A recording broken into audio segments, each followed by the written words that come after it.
The views expressed on the Nova Society are those of the panelists and guests and do not necessarily reflect the views or opinions of the Phoenix Research Institute or any institution which any panel member is associated. Welcome back to the Nova Society. I'm your host, Dr. Brooklyn Ann Weldon, and I'm here with my favorite panel and yours, Dr. Mark Bound and Dr. Scott Gershwer.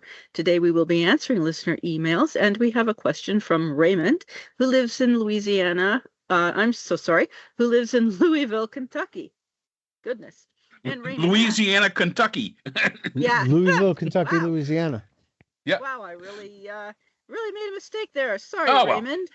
Louisville, Kentucky, Louisville. And Raymond asks, so I know the shutdown is big news right now, and I was looking at some dates that might make Republicans a little nervous.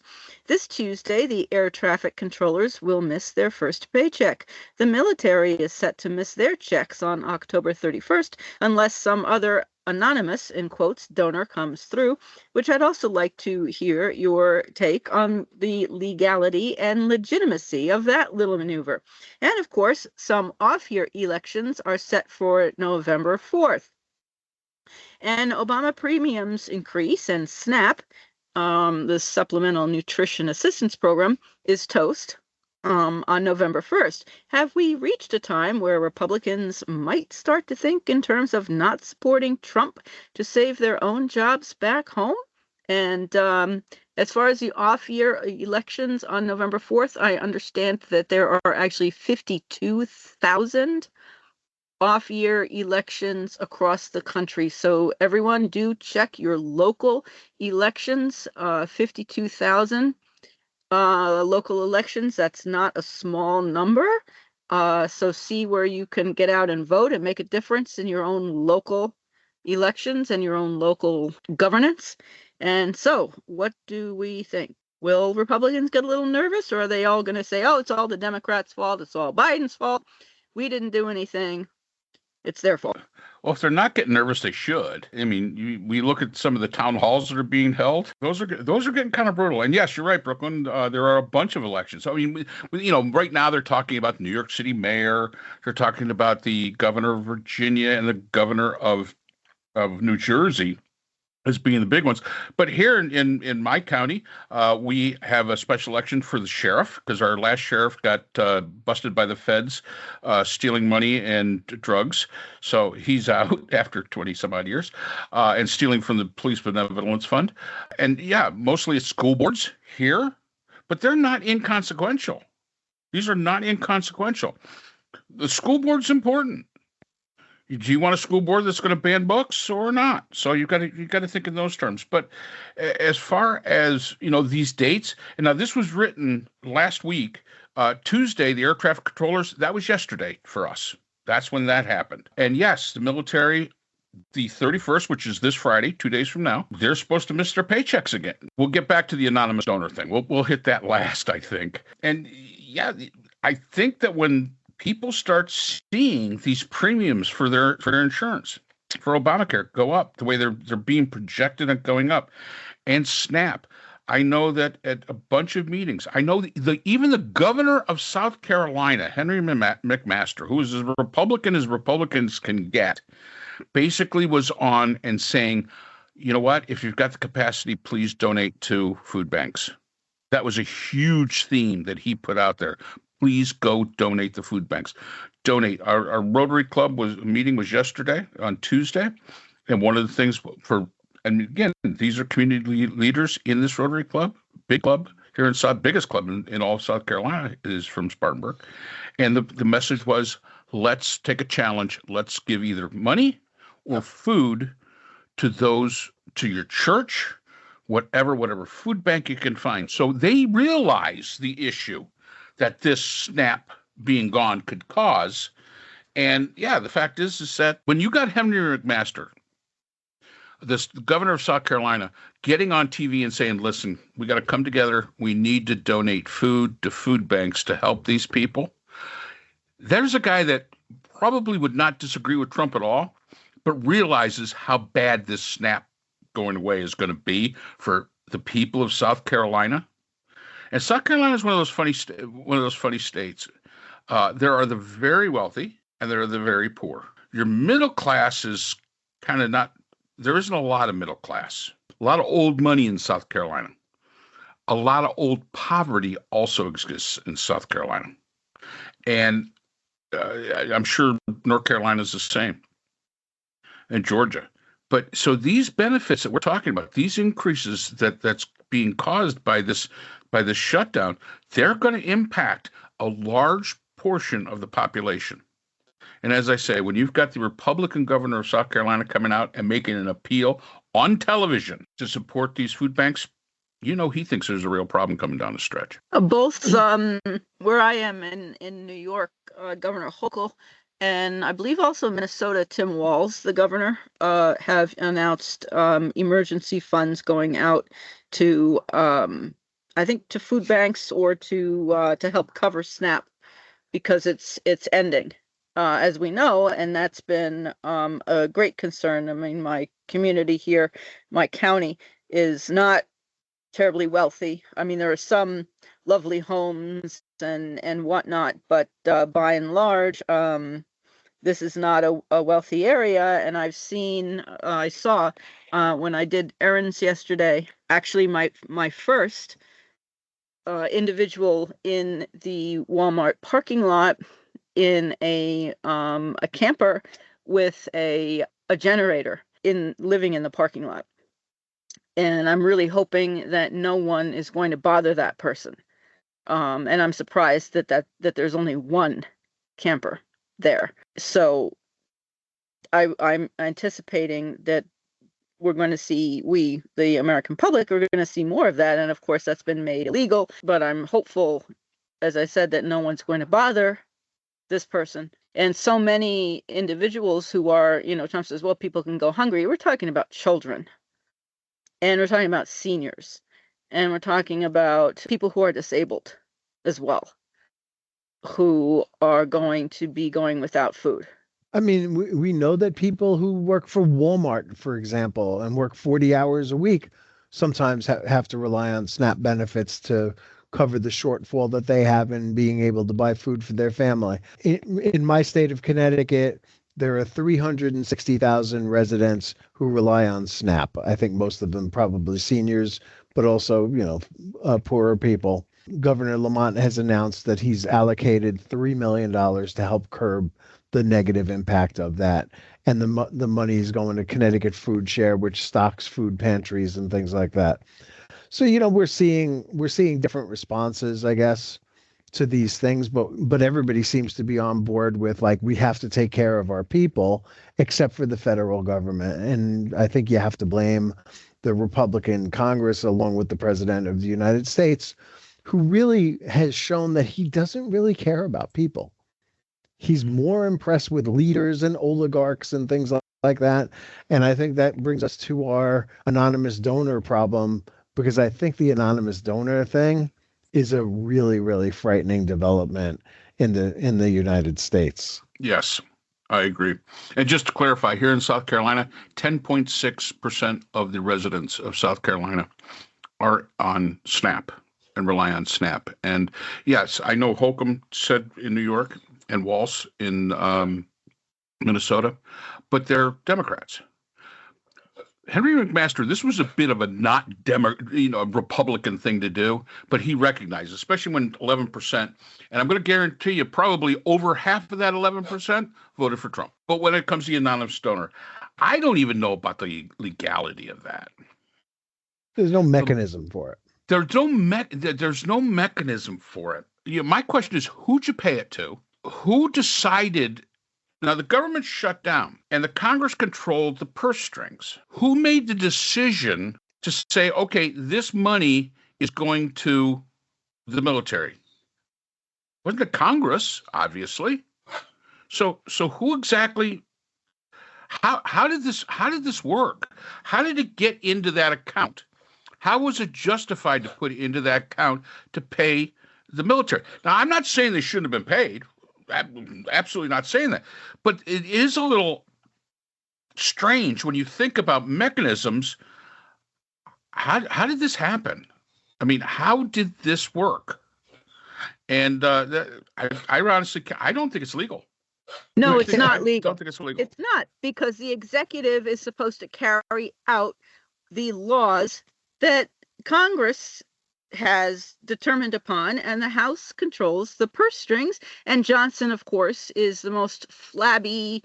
The Republicans need to be stopping this. I mean, the money has been allocated. Trump presumably he's the one who said, well, I won't spend it for this and I won't spend it for that, but ICE is getting paid and they're getting overtime, right? The House is the one who needs to stop this, and the Senate as well. I mean, Congress in general, and they're doing nothing. Yeah, but I guess, again, I guess my question is, again, about the procedure of the whole thing. So I have $100 million. And Scott is a general in the Army. You do? And Can I be you can't have assistant? it. No. You can be a colonel. I want to be in charge of the horse stable. So anyway, so I go to the President of the United States, or whoever I go to. I don't even know who you go to. I'm assuming you got to go to the only person that's open, which is the President of the United States. I go to him and I say, you know what? I think Scott's a brilliant, patent-like. I think he's brilliant. I want to give him $1 million. I want you to add that to his paycheck. Patton Oswalt. Yeah, Patton Oswalt, more like it. Yeah. Mystery Science Theater 3000. But anyway, I want to give him I don't think you could do that. So my question is okay, $130 million is, I guess, what was paid into this. So $130 million, who'd you give it to? And how did they get it? How did they get it in the account to make the payment? Oh, and by the way, $130 million. In a paper bag, maybe, it could very well be. Mark bills, who knows? $130 million. And if my math is right, and it could be very wrong, that equates to $100 per member of the military. So you gave him $100. Yeah. So that's each. Correct. So that's not a lot when you really think about it. It's nothing.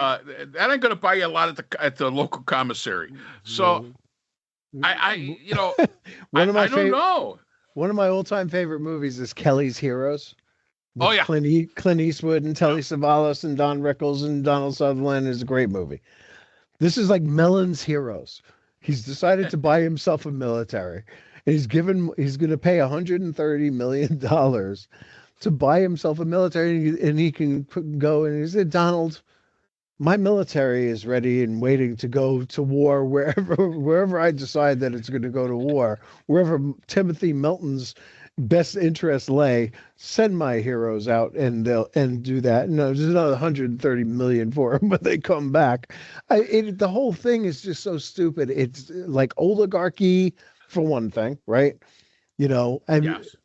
There was a politician, I want to say a crooked politician, but it's probably generous, named Meade Esposito in Brooklyn. In Brooklyn, when I was growing up, he was friends with my dad, mom. They liked him very, very much. He was the political boss of Brooklyn, and he was like a 5'3" Italian guy, dressed to the nines, with a big hat and a overcoat, and he would have a giant cigar in his mouth all the time. And he would get up and he would point people out that he knew in the crowd and say, how much are you gonna contribute to the new ambulance? How much are you gonna, and get people to donate money so that the volunteer ambulance corps could have a new ambulance and stuff like that. And nobody could turn him down because he was the power broker.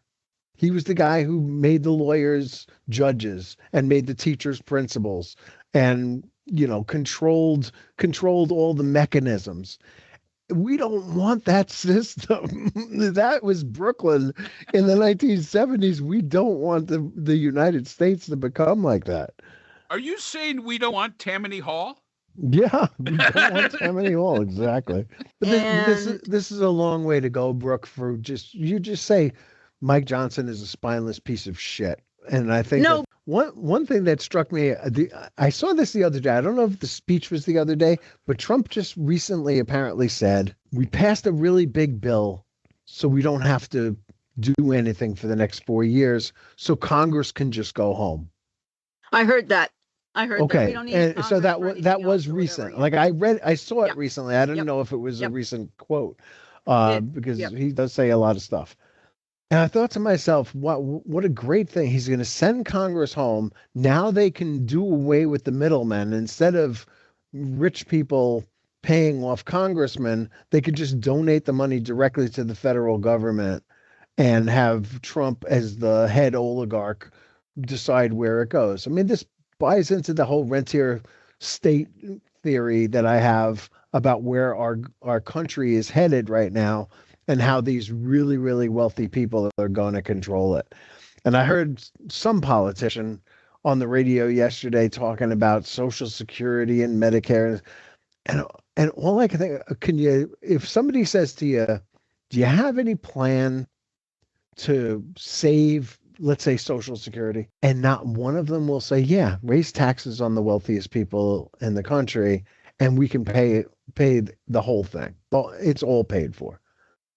All we have to do is raise the cap, which hasn't been raised since I think 1971 on Social Security, and we can fund everybody and give Social Security benefits up the wazoo to people who work their whole lives and now have nothing and are struggling to get by on Social Security and not much else. Just an amazing idea that we're going to go through this.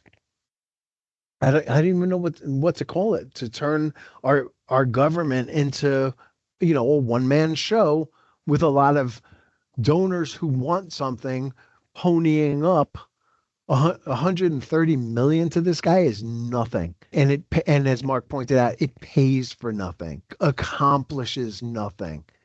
But it seems like there's enough dumb people out there who think that this is a really good thing. Look what Trump has done for our country. He's gotten the rich people to start paying off our military so we don't have to anymore. Just crazy stuff. And it also has the benefit of, if anybody objects to it, of, oh, you don't want our military to be paid. Right. Yeah. No, it has nothing to do with that. And then of course you wind up, or the person who says no, it has nothing to do with that, winds up having to explain, and the other person stopped listening because they're convinced already that now you're against Trump and you're this and you're that, and so they don't want to listen. So I hope we answered the question. Mark, do you have anything else you want to add? Gosh, no. Alrighty. So thank you so much. Thank you so much. So yeah, I will see Raymond again, as we were saying in an earlier episode. Come back in about 4 weeks about this question? Yeah. About 4 weeks? Yeah, I'd say. Yeah. All right. In about a month or so, we'll know more. So do you want to send us another email? In about a month, we'll find out more. We'll have a better answer for you. Thank you for your question. Very insightful. And we do hope we hear from you again. Thank you for spending some time with us on the Nova Society, and thank you to all our listeners. If you are not yet subscribed on the platform of your choice, please do so. Subscribing is free, and we look forward to having you spend some time with us again on the Nova Society. The Nova Society is a production of Nova Society Media, a division of the Phoenix Research Institute. We'd like to thank our production partners, Buzzsprout, who hosts the Nova Society, Audacity, our editing partners, Apple iTunes, the largest source of podcasts and music on the internet, Spotify, the most popular platform for the Nova Society, and iHeartRadio, your source for all things music and podcasting. The Nova Society is available on all of these and other quality platforms listed in our description. We'd also like to thank all of our listeners. Without your support, the Nova Society would not be possible. If you have a question or comment, we can be reached at nova.society.podcast@gmail.com. So for Dr. Brooklyn Ann Weldon, Dr. Scott Gershwer, and all of our production partners here at the Nova Society, I'm Dr. Mark Bound. Remember, the true power in society is knowledge. Thanks for listening, and we will see you again next time. We'd like to thank our sponsor for this episode, BH Conflict Resolution Services, a full-service dispute resolution firm offering expert, cost-effective mediation services to couples, groups, and businesses. BHCRS can be reached at www.bhcrs.com.